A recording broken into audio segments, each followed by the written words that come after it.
بسم الله الرحمن الرحيم الرحمن علم القرآن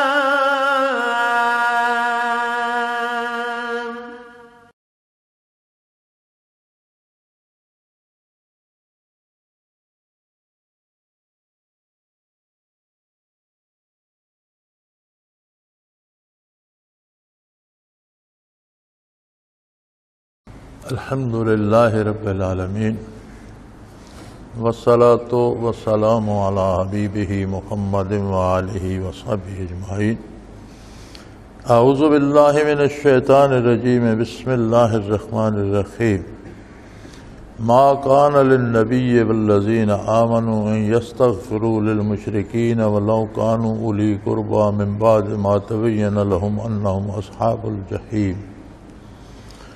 وما كان استغفار إبراهيم لأبيه إلا موعدة وعدها إياه فلما تبين له أنه عدو لله تبرأ منه إن إبراهيم لأواه حليم.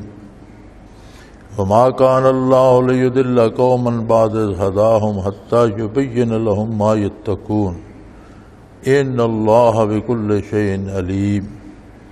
ان اللہ له ملک السماوات والارض یحیی و یمیت وما لکم من دون اللہ من ولی ولا نصیر. اللہم سبحانک لا علم لنا الا ما علمتنا انک انت العلیم الحکیم. مولایا صلی وسلم دائما ابدا علی حبیبک خیر الخلق کلہم. فرمایا نبی کریم صلی اللہ علیہ وآلہ وسلم کو اور ان لوگوں کو جن کو نور ایمان نصیب ہوا ہے یہ زیب بھی نہیں دیتا کہ وہ مشرکین کے لیے دعا کریں خواہ وہ ان کے بہت ہی قریبی عزیز ہوں. جب ان پر یہ واضح ہو جائے کہ ان کا خاتمہ ایمان پر نہیں ہوا اور وہ دوزخ کے رہنے والے ہیں.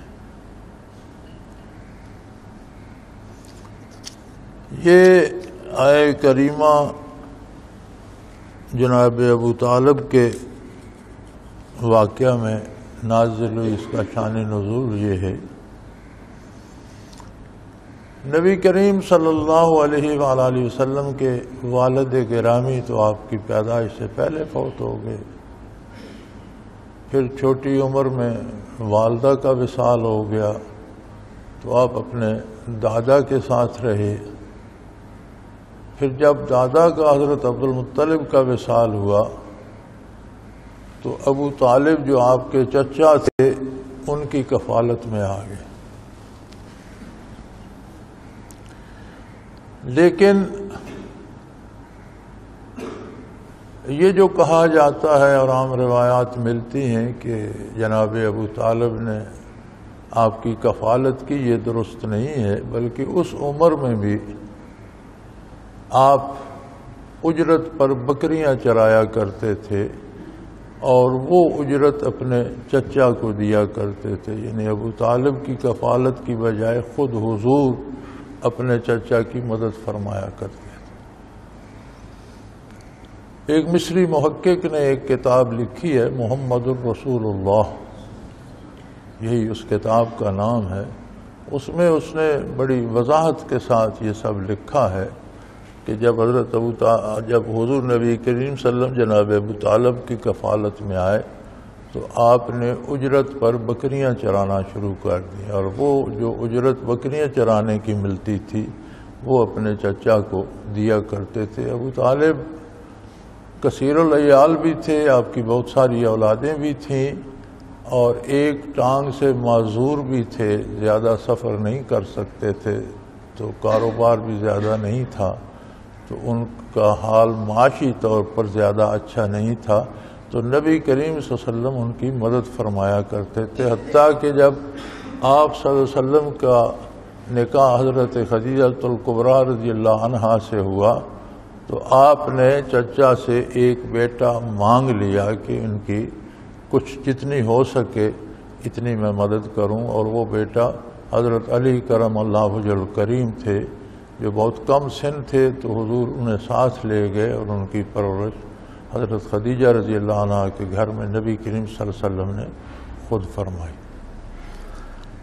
ہاں، یہ بات قابل ذکر ہے کہ تب سے لے کر جوان ہونے تک اور بعثت سے لے کر ابو طالب کی وفات تک جناب ابو طالب نے ہر مشکل میں حضور کا ساتھ دیا، ہر مشکل میں۔ پوری دنیا کفر حضور کے خلاف ہو گئی، مشرک قبائل سارے حضور کے خلاف ہو گئے، خود قریش کے بے شمار قبائل حضور کے خلاف ہو گئے، مکہ مکرمہ سارا شہر گرد و نواح کیا، وادیاں، لیکن جناب ابو طالب نے کسی کی پرواہ نہیں کی اور اپنے بھتیجے کی حمایت پر آخری دم تک ڈٹے رہے۔ عجیب بات یہ ہے کہ جب موت کا وقت قریب آیا تو حضور صلی اللہ علیہ وسلم نے اپنے چچا سے یہ فرمایا کہ آپ کسی کو نہ سنائیں، میرے کان میں کلمہ طیبہ پڑھ دیں، میں آپ کا گواہ بن جاؤں تاکہ میں آپ کی شفاعت کر سکوں۔ ساتھ مشرکین بھی تھے، ابی جہل تھا بیٹھا ہوا وہاں، معززین بیٹھے تھے، ابو سفیان تھا۔ اس مشکل وقت میں جیسے رشتہ دار جمع ہو جاتے ہیں تو وہ سب انہیں کہتے تھے کہ کیا مرتے وقت آبائی دین چھوڑ دو گے؟ چنانچہ ان کا آخری کلمہ یہی تھا کہ میں آبائی دین پر جان دے رہا ہوں۔ یہاں دو سوال پیدا ہوتے ہیں۔ پہلا سوال تو یہ ہے کہ وہ آبائی دین کیا تھا؟ آبائی دین جو قریش کا تھا، جس پر حضرت عبد المطلب اور ان کی اولاد تھے، وہ توحید باری کے قائل تھے، اللہ کو واحد لا شریک مانتے تھے۔ اور اس بات کی دلیل اس واقعہ میں موجود ہے کہ جب ابرہ نے مینا میں آ کر کیمپ لگایا اور مکہ مکرمہ پر حملہ کرنے کی ٹھانی اور اس کا ارادہ تھا، اس نے یمن میں اپنے طور پر ایک عبادت خانہ بنایا تھا۔ وہ چاہتا تھا کہ لوگ بیت اللہ کا حج اور طواف چھوڑ کر جو میں نے بنایا ہے عبادت خانہ، وہاں طواف کریں، وہاں عبادت کریں۔ تو اس ارادے سے آیا تھا کہ بیت اللہ کو ڈھا کر ملیا میٹ کر دو۔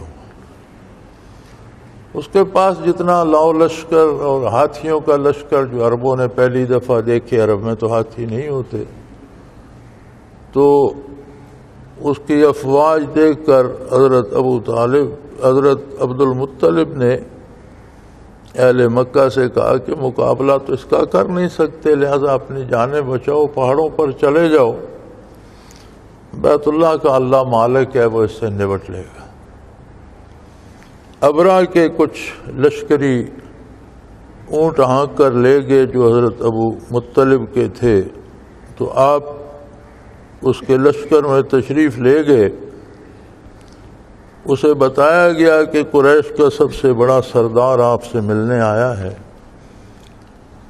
تو وہ بڑا خوش ہوا، بلا لیا اور پوچھا آنے کا مقصد، تو آپ نے فرمایا میرے اونٹ آپ کے لشکری لے آئے ہیں، میں اس کے لیے آیا ہوں کہ مجھے اونٹ واپس کر۔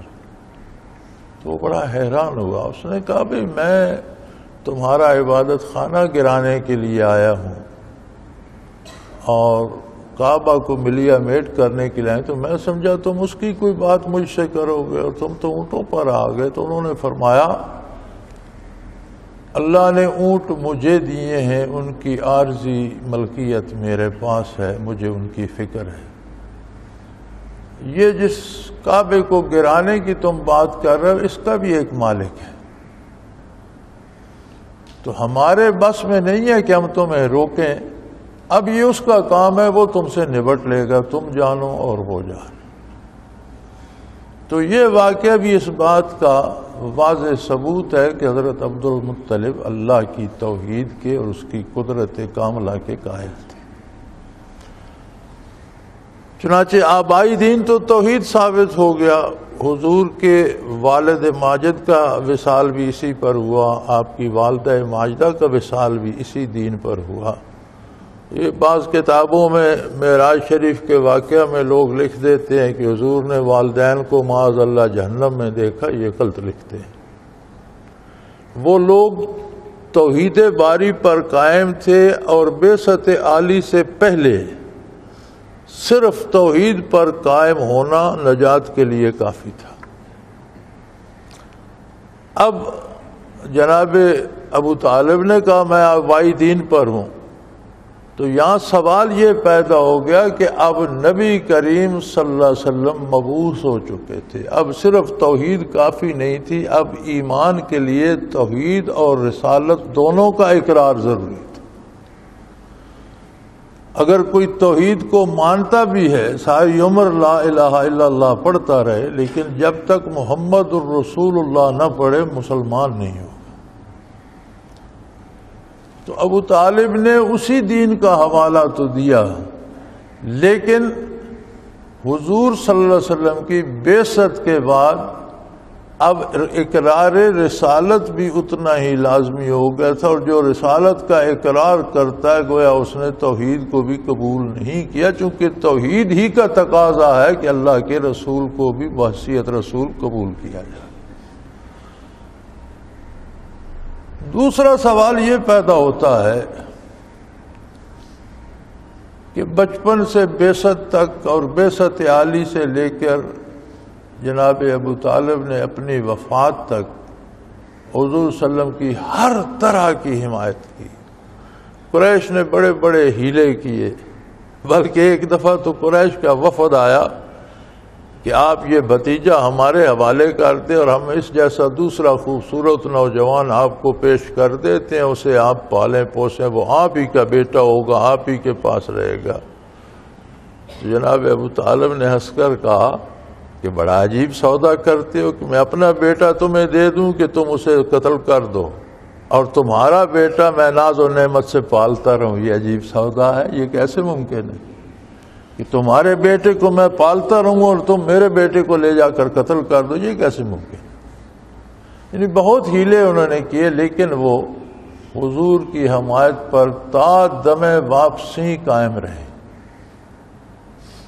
تو جب انہوں نے اتنی حمایت کی تو انہیں ایمان نصیب کیوں نہیں ہوا؟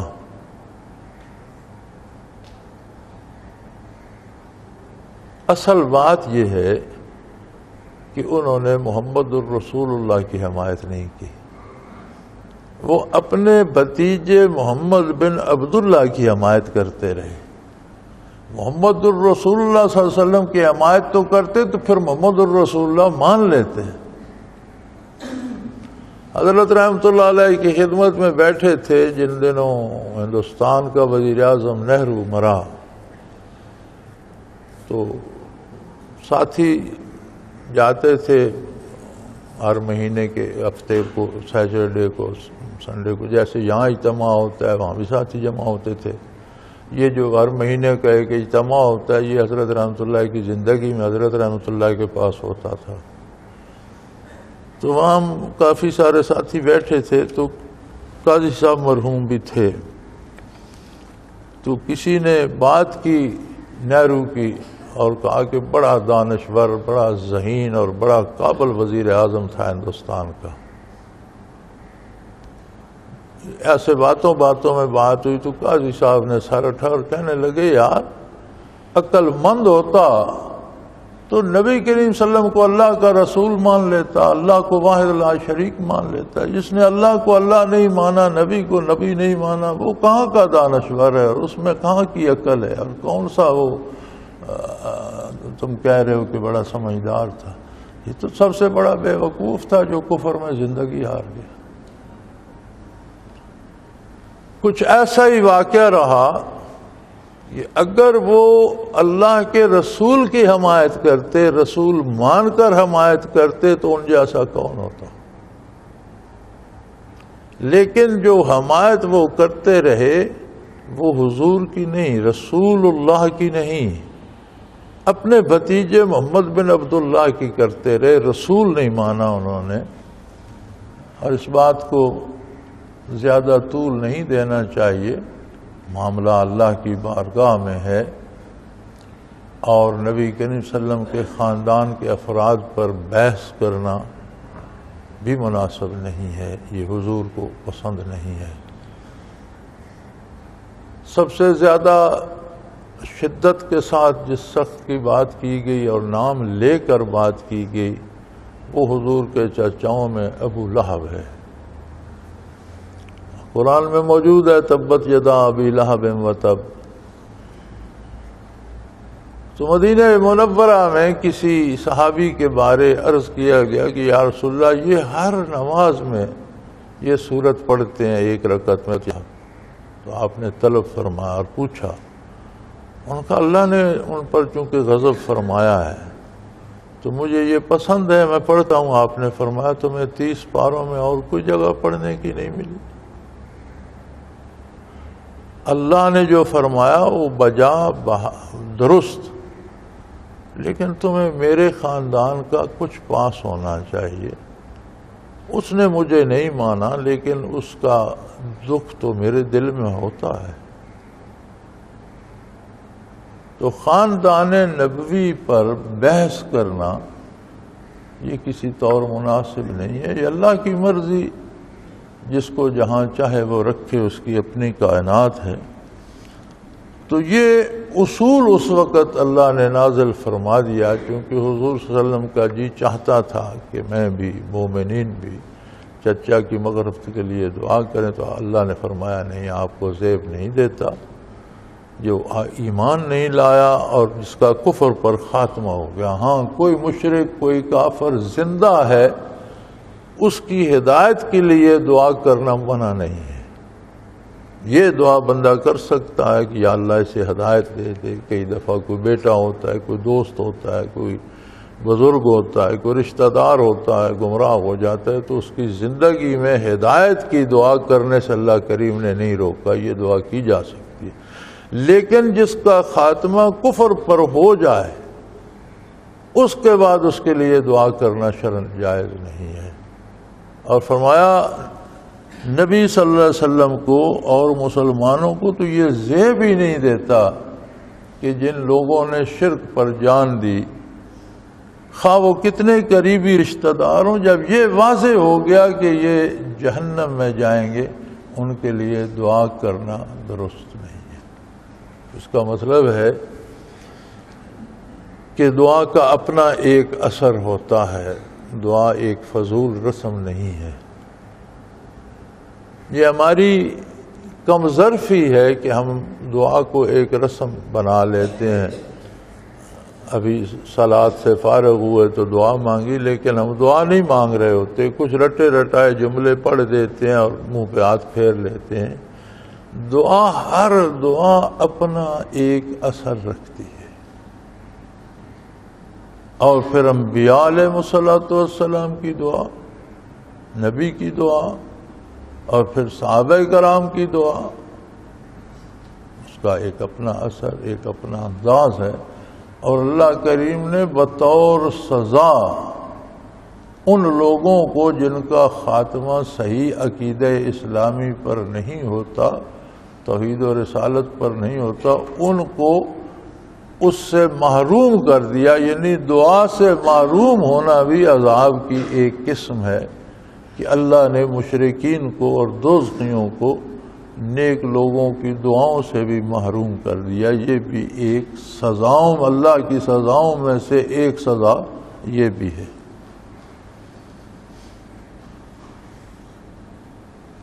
پھر کچھ لوگوں نے کہا کہ ابراہیم علیہ السلام نے بھی تو اپنے والد کے لیے دعا مانگی تھی، حالانکہ وہ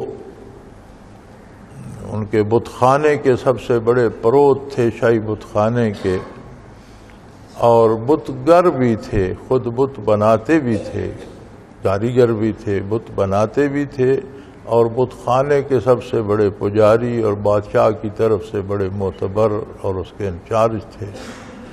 اور اسی پر ان کا خاتمہ ہوا۔ تو ابراہیم علیہ السلام نے تو ان کی بخشش کے لیے دعا کی تھی۔ تو اللہ کریم نے جواب میں ارشاد فرمایا ما کان استغفار ابراہیم لابیہ الا عن موعدۃ وعدہا ایاہ۔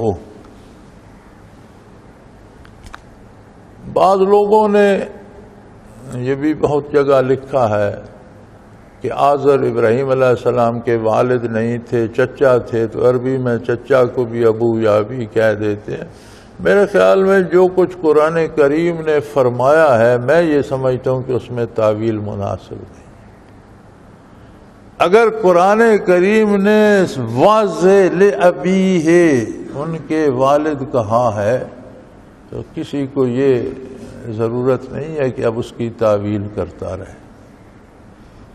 سگا والد نہ کہے چچا کہہ دے تو چچا بھی والد کا قائم مقام ہوتا ہے احتراماً، عزت و عزت کے اعتبار سے۔ لیکن جب قرآن نے والد کے الفاظ استعمال کیے ہیں تو جو کچھ قرآن نے فرمایا ہے اسے من و ان ماننا ضروری ہے۔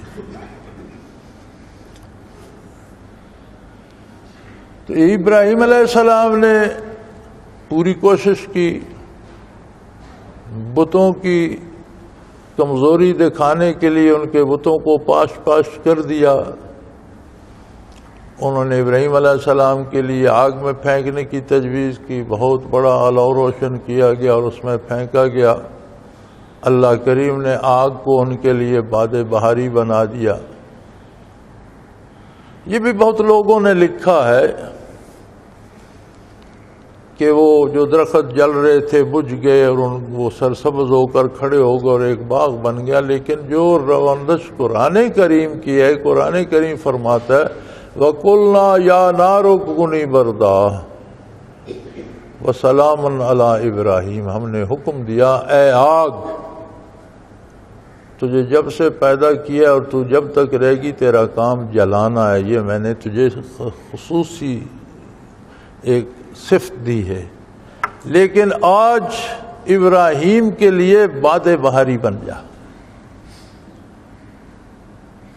جلاتی رہ لکڑیوں کو، جلاتی رہ ایندھن کو، لیکن ابراہیم تک تیری جو لپٹ پہنچے وہ باد بہاری بن کر پہنچے، ٹھنڈی ہو کر خشک ہو، اتنی ٹھنڈی بھی نہ ہو جائے کہ انہیں ٹھنڈ محسوس ہو، کونی بردہ ٹھنڈی ہو جا، وہ سلامن علی، اور ابراہیم کے لیے سلامتی والی مزیدار ٹھنڈی ہو جا، پر بہار روح افزا مزیدار ہو جا۔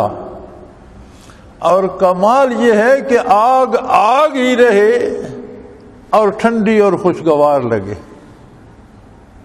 یعنی جو معجزہ ابراہیمی کا کمال ہے اور جو عطائے باری ہے وہ آگ کو بجھایا نہیں۔ میری سمجھ میں جو قرآن کریم سیدھا سیدھا کہہ رہا ہے، قرآن کو یہ حکم نہیں دیا قرآن نے آگ کو کہ بجھ جا، نہیں، حکم ہی آگ کو دیا جا رہا ہے۔ جب بجھ گئی تو آگ رہی نہیں، پھر حکم کس کو ملا؟ اگر آگ کو حکم دیا ہے اس کا مطلب ہے آگ اپنی جگہ موجود تھی۔ قلنا یا نار، ہم نے فرمایا اے آگ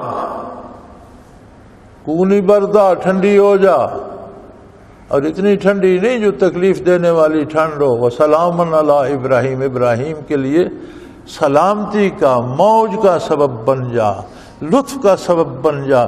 آگ کی لپٹیں آئیں لیکن محسوس ایسے ہو جیسے باد بہاری خوشبوؤں سے بھری ہوئی، پھولوں کی خوشبو سے بھری ہوئی باد بہاری جھولے دے رہی ہے۔ اور یہی معجزے کا کمال ہے کہ آگ آگ رہی اور انہیں جھلاتی رہی اور محفوظ کرتی رہی۔ تو انہوں نے وعدہ کیا تھا والد سے جب وہ گھر سے نکلے، الگ ہوئے، چھوڑ دیا کہ تم اگر بت پرستی سے باز نہیں آتے تو میرا تمہارا کوئی رشتہ نہیں۔ تو نکلتے وقت بوڑھے باپ سے کہا تھا سأستغفر لک ربی، آپ کے لیے میں اپنے پروردگار سے بخشش مانگوں گا۔ تو فرمایا انہوں نے دعا اس لیے کی تھی وَمَا كَانَ اسْتِغْفَارُ ابراہیم لِأَبِيهِ، ابراہیم علیہ السلام کا اپنے باپ کے لیے بخشش مانگنے کی وجہ یہ تھی ام موعدۃ وعدہا ایاہ، وہ وعدہ تھا جو انہوں نے اپنے والد سے کیا تھا. فلما تبین لہ انہ عدو للہ تبرأ منہ، لیکن جب انہیں یقین ہو گیا کہ میرے والد کا خاتمہ تو بت پرستی پر ہی ہوا ہے اور اللہ کی دشمنی پر ہی ہوا ہے، اللہ کو اور اللہ کے نبی کو مانا نہیں میرے والد نے، تبرأ منہ، انہوں نے ان سے اپنی برات کر لی اور پھر دعا نہیں کی، فرمایا میں اس سے الگ. اگر انہوں نے دعا کی تھی تو اس وعدے کی بنا پر جو ان سے جدا ہوتے وقت یہ فرمایا تھا کہ میں آپ کے لیے سأستغفر لک ربی کے الفاظ آتے ہیں کہ میں اپنے پروردگار سے آپ کے لیے بخشش اور معافی کی طلب کروں گا. چنانچہ انہوں نے دعا کی، لیکن جب انہیں یہ اللہ نے بتایا کہ وہ تو کفر پر اور شرک پر ان کا خاتمہ ہو چکا ہے، تو فرمایا اللہ میں ان سے بری ہوتا، میں ان سے بیزار ہوں، میرا ان سے کوئی تعلق نہیں. تبرأ منہ ان ابراہیم لأواہ حلیم. ابراہیم علیہ السلام بڑے رحیم المزاج اور حلیم الطبع تھے، بہت خوبصورت دل کے مالک تھے، بڑے رحم دل تھے اور بہت حلیم طبیعت کے مالک تھے. تو اپنی اس طبعی مزاج کی وجہ سے بھی ایسا بندہ تو نہیں چاہتا کہ کوئی عذاب میں جائے، لیکن جب انہیں یقین ہو گیا کہ ان کا خاتمہ ایمان پر نہیں ہوا تو اپنی برات کا اعلان کر دیا.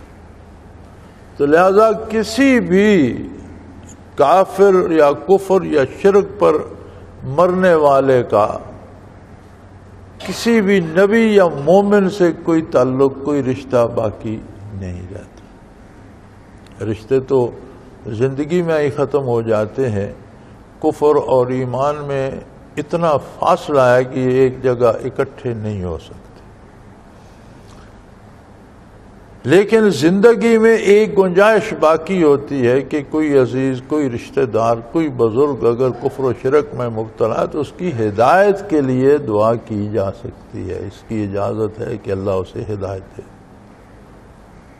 لیکن جس کا خاتمہ کفر و شرک پر ہو جائے اس کے لیے دعا کرنا، اس کا جنازہ پڑھنا، اس کے جنازے میں شامل ہونا، یہ ساری مغفرت کی دعائیں ہیں. جنازے میں شامل ہونا، جنازہ پڑھنا یا جنازے کے بعد فاتحہ خوانی میں بخشش کے لیے دعائی کی جاتی ہے، یہ ساری چیزیں مشرک کے لیے، کفر پر مرنے والے کے لیے جائز نہیں ہیں اور مومن کو اس کی اجازت نہیں ہے. تو ایسا کیوں ہے؟ اللہ کی ساری مخلوق ہے، اللہ نے خود بنائی، وہ ہر چیز پہ قادر ہے، تو اپنے بندوں کو کیوں جہنم میں پھینک دیتا ہے؟ یہ بھی تو اسی کی مخلوق ہیں. اسی نے ایک ذرے سے عدم سے وجود دیا، ذرات کو جوڑ کر، چھوٹے چھوٹے سیل جوڑ کر انسانی وجود بنایا اور اسے اتنا خوبصورت بنایا، احسن تقویم، بہت خوبصورت بنایا. آنکھیں دیں، حواس خمسہ دیے، دماغ دیا، خوبصورت وجود دیا، دل دیا. پھر اس کے بعد اس کو جہنم میں کیوں پھینک دیتے ہیں؟ اسے ہدایت کیوں نہیں دیتا؟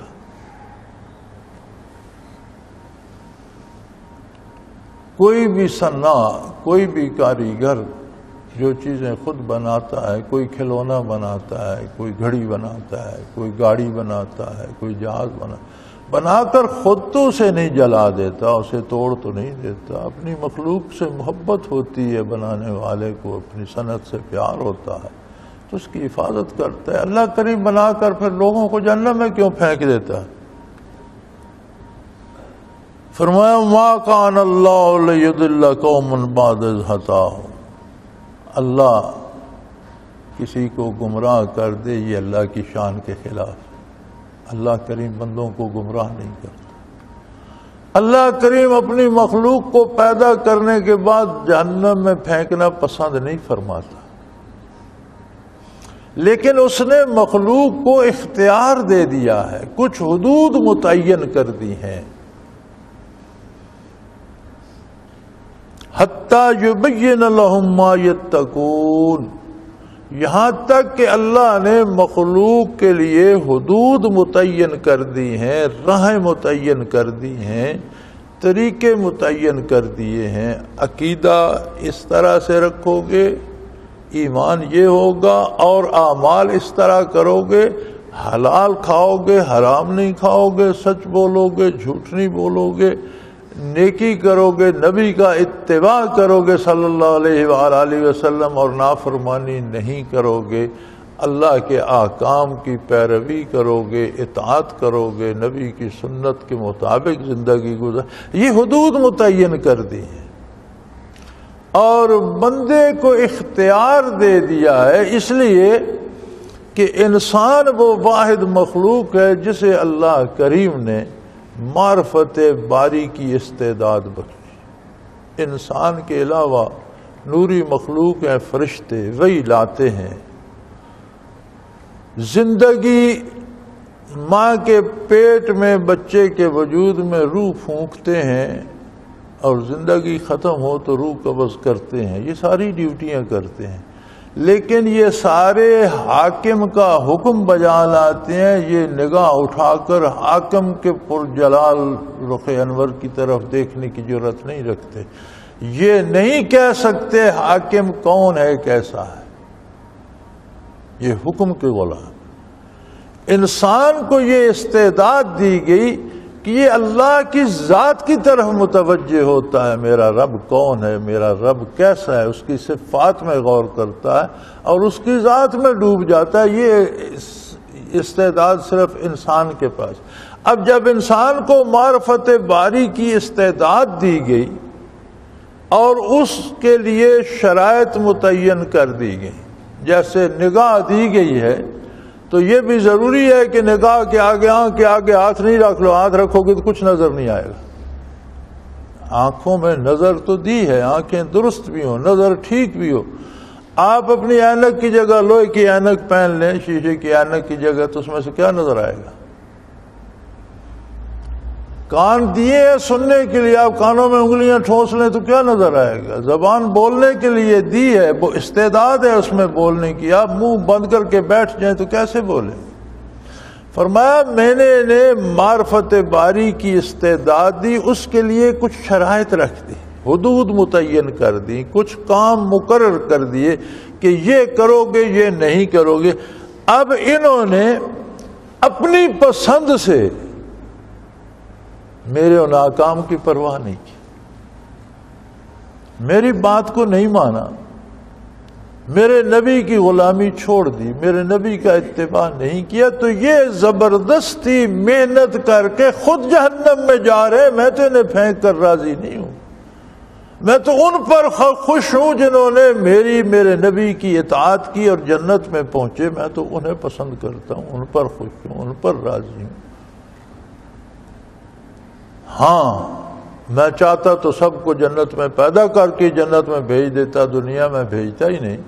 ان اللہ بکل شیء علیم، ہر چیز کا مجھے پتہ ہے، علم ہے، مجھے یہ علم تھا کہ جب یہ دنیا میں جائیں گے، ان کے لیے یہ حدود متعین ہوں گی، تو کون ان حدود کی پاسداری کرے گا اور کتنے اس میں ناکام ہو کر جہنم میں جائیں گے۔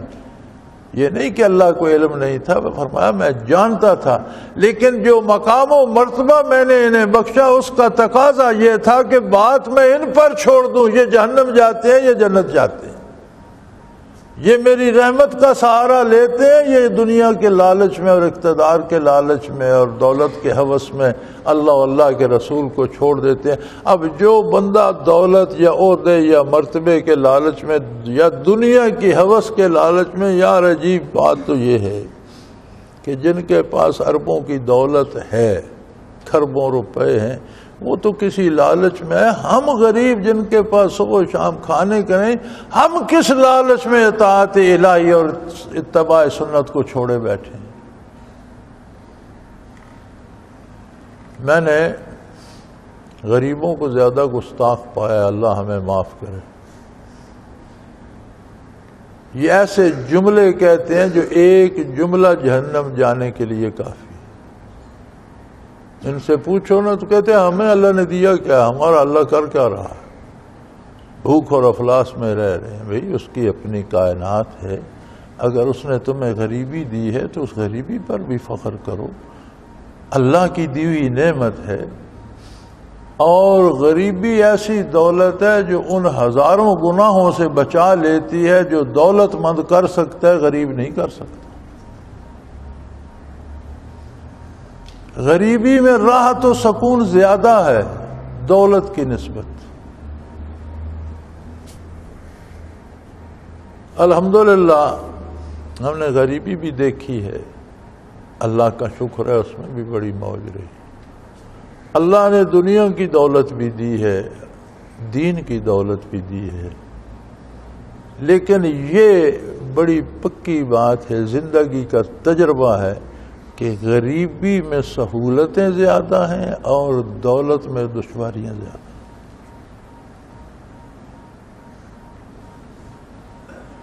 لیکن ہم ایسے بد نصیب ہیں کہ کوئی تو عہدے پا کر اللہ سے بھاگ گیا، کوئی دولت پا کر بھاگ گیا، کوئی دنیا داری میں بھاگ گیا. یہ غریب لوگ پتہ نہیں یہ کیوں اللہ کا سجدہ نہیں کرتے،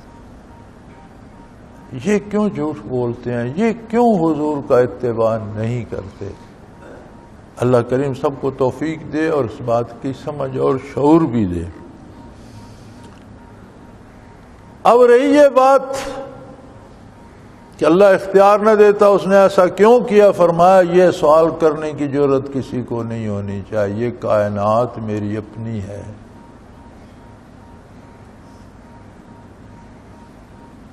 ان اللہ لہ ملک السماوات والارض. یہ دنیا کے عارضی حکمران جو ہیں، جو جی چاہتا ہے کرتے ہیں، آپ ان کو روک سکتے ہیں؟ اور یہ تو بتانے آزری ہیں،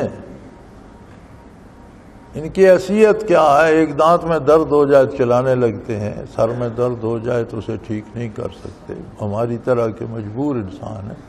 اگر آپ ان کے سامنے دم نہیں مار سکتے تو وہ تو ذرے ذرے کا خالق اور واحد مالک ہے. اپنی کائنات پہ جو تصرف چاہے کرے. کون ہے جو اعتراض کرے؟ کسی نے کائنات بنانے میں اس کی مدد کی؟ کسی نے تخلیق میں اس کا ساتھ دیا؟ اس نے خود پسند فرمایا، اس نے اپنے بندوں کو اپنی معرفت کی استعداد دی اور سامنے امتحان رکھ دیا. اب کوشش ایک بات کی کرنی چاہیے کہ جو اللہ و اللہ کے رسول کی اطاعت کا راستہ ہے اسے اختیار کرے اور ساتھ استغفار بھی کرتا رہے کہ یا اللہ مجھ سے حق ادا نہیں ہو رہا، لیکن میں کوشش پوری کر رہا ہوں کہ تیرے نبی کی غلامی میں جان لوں. اور یہ سوال نہ کرے اللہ نے ایسا کیوں کیا. یہ سوال کرنے کی کسی کو جرات نہیں ہے، اس لیے کہ ان اللہ لہ ملک السماوات، یقیناً دنیا زمین آسمانوں کائنات کی حکومت واحد اللہ کے پاس ہے، کوئی اس کا اس میں شریک نہیں. کائنات میں جو چاہے تصرف کرے. یحیی و یمیت، وہ زندگی دیتا ہے. جب وہ زندگی دیتا ہے تو کوئی اسے روک سکتا ہے؟ اور جب کسی کی موت بھیج دیتا ہے تو کوئی اسے بچا سکتا ہے؟ اسی سے پتہ چل جاتا ہے کہ کائنات کا سارا نظام اس کے اپنے دست قدرت میں ہے. کوئی اس سے یہ سوال کرنے کی ضرورت نہیں کر سکتا کہ اسے زندگی کیوں دی اور اسے موت کیوں دی. اس کی اپنی مخلوق ہے. وہ واحد حکمران، واحد مالک، خالق ہے، جو چاہے کرے. وَمَا لَكُم مِّن دُونِ اللَّهِ مِن وَلِيٍّ وَلَا نَصِيرٍ. اور لوگوں یہ بات سن لو، تم بھاگو ادھر ادھر، دولت مندوں کے دروازے پہ جاؤ، بادشاہوں کے پاس جاؤ، دولت اکٹھی کرو، چوروں ٹھگوں اور بدماشوں کی سنگت کرو، لیکن یاد رکھو کوئی نہ تمہارا دوست بن سکے گا، نہ تمہاری مدد کر سکے گا سوائے اللہ.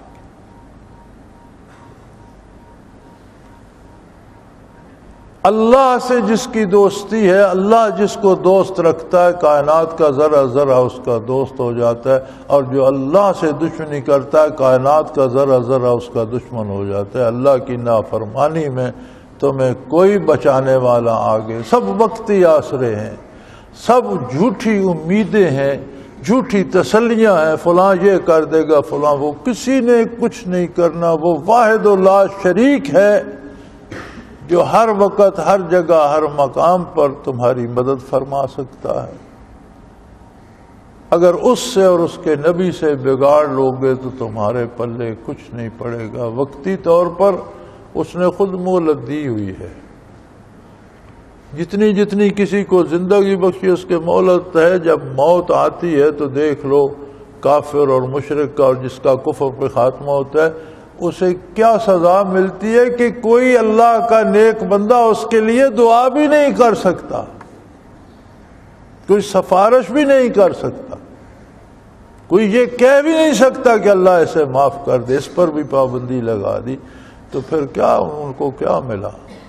سو میرے بھائی، اللہ کی حاکمیت اعلیٰ کو ماننا چاہیے۔ کائنات اس کی اپنی ہے، وہ جو چاہے کرے، یہ اس کا کرم ہے کہ اس نے استعداد معرفت بخشی، اور یہ اس کا کرم ہے کہ اس نے اتنا کریم نبی مبعوث فرمایا جو رحمت للعالمین ہے، جو جہانوں، سارے جہانوں کے لیے اللہ کی رحمت مجسم ہے۔ بندہ خود نہ چھوڑے تو اس طرف کوئی چھوڑنے والا بھی نہیں۔ اللہ بھی کریم ہے اور اس کا نبی بھی کریم۔ وہ کسی نے بہت خوب کہا تھا، یا رب تو کریمی و رسول تو کریم، یا رب تو کریمی و رسول تو کریم، اے پروردگار تو بھی کریم ہے، تیرا رسول بھی کریم ہے، صد شکر کے ہستے میانے دو کریم۔ یہ تیرا بہت بڑا احسان ہے کہ ہم دو کریموں کے درمیان، اتنا بڑا انعام ہے ہمارے لیے کہ ہم دو کریم ہستیوں اللہ اور اس کے رسول کے درمیان ہیں۔ ہاں، کوئی اپنی بد نصیبی سے نکل کر بھاگ جائے کسی اور دروازے پر تو پھر اس کا کوئی دوست، کوئی مددگار، کوئی والی نہیں ہے۔ وآخر دعوانا ان الحمدللہ رب العالمین۔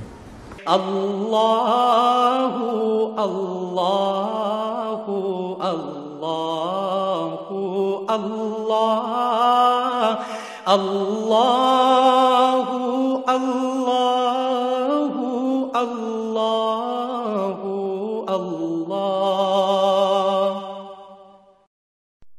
حضرت امیر محمد اکرم آوان مد ظلہ العالی دارالعرفان منارہ ضلع چکوال میں سالہ سال سے قرآن و حدیث کے اوپر خطابات کر رہے ہیں اور سلسلہ نقشبندیہ اویسیہ کے مطابق لوگوں کو ذکر الہی کی تربیت دے رہے ہیں۔ وہ قرآن پاک کی تفسیر ترتیب وار بیان کر رہے ہیں۔ تفسیر قرآن کو وہ موجودہ ملکی اور بین الاقوامی حالات کے مطابق بیان کرتے ہیں۔ موٹر وے سے کلر کہار کے انٹرچینج سے نکلتے ہوئے، کلر کہار کی جھیل سے ہوتے ہوئے، میانی، بوچھال اور نور پور سے گزرتے ہوئے دارالعرفان منارہ پہنچ سکتے ہیں۔ حضرت امیر محمد اکرم آوان نے بچیوں اور بچوں کی دینی اور دنیاوی تعلیم کے لیے سقارہ اکیڈمی کے نام سے ایک درسگاہ بھی قائم کی ہے، جس کا افتتاح ملک پاکستان کے صدر جنرل محمد ضیاء الحق نے اپنے دست مبارک سے کیا تھا۔ وہ تمام احباب جو اسلام کی طلب رکھتے ہیں ان سے گزارش ہے کہ دارالعرفان منارہ ضلع چکوال میں امیر محمد اکرم آوان صاحب کے خطابات سے مستفید ہوں۔ وہ ہر جمعے کو نماز سے پہلے بیان فرماتے ہیں۔ ہر ماہ کی پہلی اتوار کو ماہانہ اجتماع ہوتا ہے جس میں آپ خصوصی خطاب فرماتے ہیں اور پاکستان کے چاروں صوبوں سے احباب اس اجتماع میں شرکت کرتے ہیں۔ اس کے علاوہ یہاں سال میں 2 مرکزی اجتماعات بھی ہوتے ہیں، ایک رمضان المبارک میں اعتکاف کا اجتماع اور دوسرا جولائی اور اگست میں 40 دن کا اجتماع ہوتا ہے جس میں روحانی تربیت کی جاتی ہے۔ اپنا خون سیماب دے کر اتنا ہم کر جائیں گے، نام آقا کا چمن میں پھر رقم کر جائیں گے۔